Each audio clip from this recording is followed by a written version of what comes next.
Welcome back. I'm Amanda with Healthy House on the Block, and I'm here with our weekly video and tip on creating an indoor space that truly supports your health and your wellness.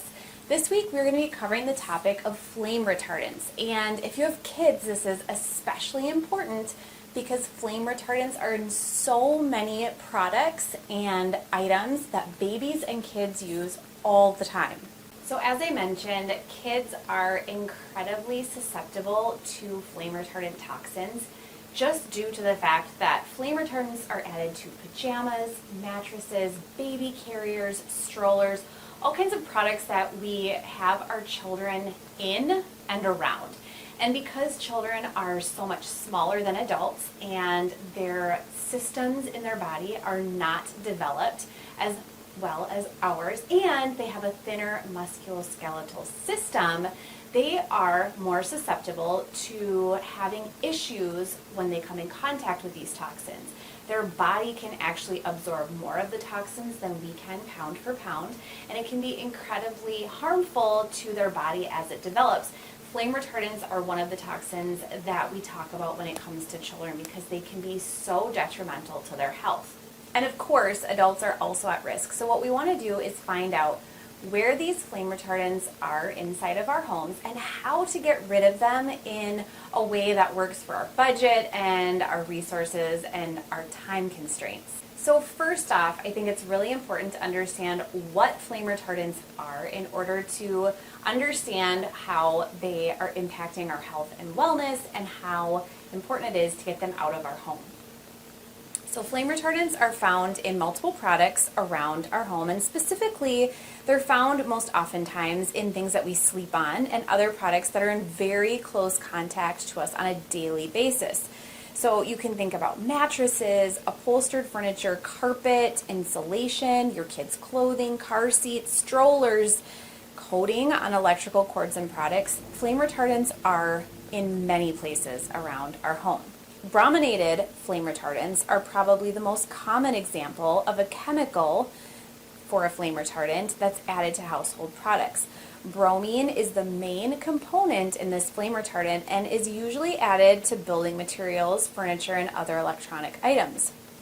Another example of a flame retardant chemical is PBDEs. So most products manufactured in the US before 2013 contain this chemical.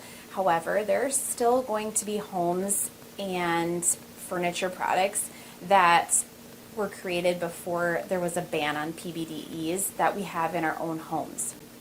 Another chemical flame retardant is HBCD. So this is most commonly found in polystyrene foam, which is in building materials, and this is the same type of flame retardant that most often is found in the dust that we have around our homes as well. I'm also going to put up a list of flame retardant chemicals that are currently used in polyurethane foam that is in furniture, as well as children's products that you can take a look at. As I mentioned before, we come in contact with a lot of flame retardants, and they can be very detrimental to our health and our wellness. We do know that some flame retardants are carcinogenic in nature, but there are also some really big ways that they are impacting our body besides being carcinogenic. So first and foremost, these are endocrine and thyroid disruption chemicals. Brominated flame retardant chemicals have been known to cause issues with the adrenal glands as well as hormonal irregularities. These flame retardants are also being found in our environment as well as our bodies for long periods of time after exposure, meaning that they are causing damage for extended periods of time. These toxic chemicals can also cause immune system suppression. A study done on frogs in 2014 actually showed that pollutants such as flame retardant chemicals reduce their immune function and make it so they're unable to fight off disease pathogens. The study also showed a weakened immune system in mice, mink, and potentially people as well. And as I mentioned, this is a carcinogenic chemical. It has been linked to thyroid cancer, which is the fastest increasing cancer in the US. The link has been studied and proven in animals, and now attention is being turned to humans, specifically women. This type of cancer is being linked to the dust from polyurethane foam that we find around our home. There have also been connections to reproductive toxicity. Flame retardants cause problems in both men and women when it comes to the reproductive system. So lowered sperm counts and decreased reproductive hormones have been linked to PBDEs and other flame retardant chemicals in polyurethane foam. In women who had high urinary concentrations of flame retardants, there was a reduced likelihood in live birth and conception. Another issue that we are seeing are delays in development. So there was a study done in 2017 out of Oregon State University that analyzed the behavior and exposure levels to flame retardants in children. The study found an increased likelihood in aggression, in bullying, in defiance, and inability to solve problems. This was all linked to higher levels of flame retardant exposure. And then finally, it has been linked to reduced neurological function. Scientists at UC Davis Mind Institute studied flame retardant chemicals and linked them to a delayed neurological function and cognitive process. They found it may also be a possible link to autism in children. And I have that study linked in the blog post this week. You can find the link in my video description. So if we are looking to avoid flame retardants, what do we use instead? And believe it or not, there are actually some really great alternatives that are starting to come out on the market when it comes to natural flame retardants. So first and foremost is natural wool. Many homes use this as their insulation option instead of a flame retardant laden batting.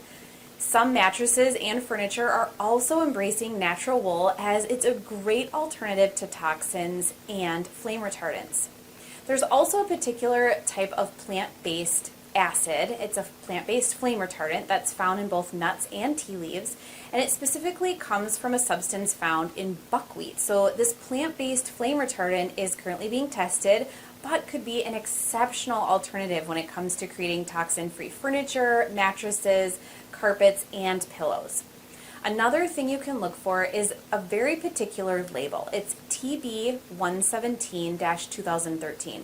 This label is on upholstered furniture, and when on furniture, it actually indicates any flame retardants. So this is really just for the state of California, but you can find this furniture manufactured all around the US, and you can look for this particular label. So be sure to head to this week's blog post, which I have linked in the video description, and I'm also sharing some items that you can shop for that are completely toxin-free when it comes to items that typically have flame retardants. You can think couches, mattresses, pillows, even baby gear. I hope you were able to find at least one thing from this week's video to bring into your own home to implement to reduce toxin exposure. I also hope that you will subscribe to my channel because I am here every single week with new ideas and new tips on creating an indoor space that truly supports your health and your wellness.